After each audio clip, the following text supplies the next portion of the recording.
কে কি পেলেন রে ভাই গণভবন থেকে?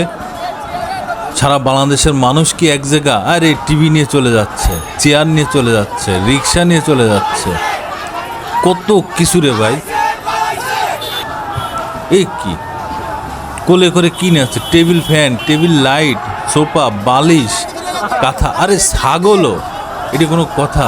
আরে সোফা নিয়ে চলে যাচ্ছে, গ্রিল মেশিন, মই তাও নিয়ে যেতে হবে। আর এটা তো শেখ হাসিনার শাড়িও নিয়ে চলে যাচ্ছে, এসির ইনডোর। হাই হাই, এ কি অবস্থা! ফুলের টপ তাও নিয়ে যেতে হবে, চেয়ার। আর কি বাদ আছে নেয়ার? গাছ, ওষুধি গাছ তাও নিয়ে চলে যাচ্ছে। বাদ রাখছে কি? আমার তো মনে হয় কিছুই বাদ নেই। শেষ পর্যন্ত ইটও খুলে নিয়ে যাচ্ছে। হাই রে, ফুল গাছ। গণভবনের আর কিচ্ছু নেই। ফুলের টপ, প্লাস্টিকের টপ তাও নিয়ে যাচ্ছে, না এটা মাটির টপ। একটা ফ্রিজ তাও নিয়ে যাচ্ছে। এত মানুষ দেখলেন তো গণভবন থেকে কে কি পেলেন, কে কি নিয়ে গেলেন।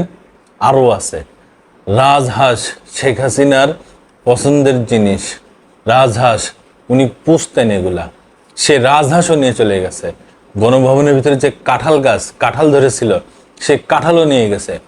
এবং সকালে যেই রান্না বাড়া করা হয়েছে গণভবনে, সেই রান্নাগুলোও এই জনস্রোত সব খেয়ে ফেলেছে। এবং সেগুলোর ভিডিও সামাজিক মাধ্যম, সোশ্যাল মিডিয়াতে ভরপুরভাবে আছে। যে যেভাবে পারছে সেইভাবে রান্নাগুলো খেয়ে ফেলছে। এত বড় বড় মুরগির রান চিবাই চিবাই খেয়ে ফেলেছে। কি কাজ! ভাত, শুধু ভাত, তাও খাইছে, কিচ্ছু রাখে নাই। গণভবনের ইট পর্যন্ত নিয়ে চলে আসছে। মাছ, গণভবনের ভিতরে যেই ছোট পুকুর টাইপের আছে না, এটা মাছ চাষ করা হয় ভিতরে, হ্যাঁ, জ্যান্ত মাছ, সেই জ্যান্ত মাছও নিয়ে চলে আসছে। ওইটা ঠিক পুকুর না, ছোট একটা করে রাখা হয়েছে যে ওখানে কিছু মাছ আছে, সেই মাছগুলোও নিয়ে চলে আসছে। তারপরে ওখানে যত নারকেল গাছ আছে, নারকেল গাছে উঠে গেছে, নারকেল গাছতে উঠেও নারকেল নিয়ে চলে আসছে। ওষুধি গাছ আছে, সে ওষুধি গাছও নিয়ে চলে আসছে। চেয়ার, ইট, পাখা, কাপ, পিরিচ, কি নেয়নি? পুতুল, শোপিস, আর কি বাদ আছে? আসলে কিচ্ছু বাদ নেই। বলছিলাম না, দেখায় তোলাম যে ওখান থেকে ইট পর্যন্ত খুলে নিয়ে চলে আসছে। কি ভয়াবহ দৃশ্য! 2024 সালের 5 আগস্ট শেখ হাসিনা যখন ভারতে পালে চলে গেল, ঠিক সেই মুহূর্তে ছাত্র জনতা গণভবনে ঢুকে গেল। ঢুকে যে যা পারছে সে সেইভাবে নিয়ে চলে আসছে।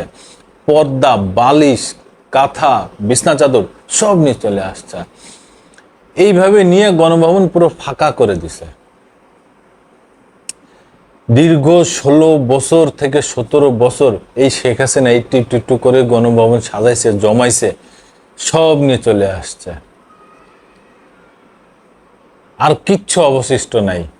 পরে এই দেখে আমাদের সুযোগ্য সেনাবাহিনী পরবর্তীতে গণভবনে ঢোকা বন্ধ করে দিছে এবং ওনারা ওইটা নিয়ন্ত্রণে নিয়ে নিয়েছে, যেন জনগণ আর ঢুকে এইভাবে সব কিছু খুলে না নিয়ে যাইতে পারে এবং সব জন নিয়ে না যাইতে পারে।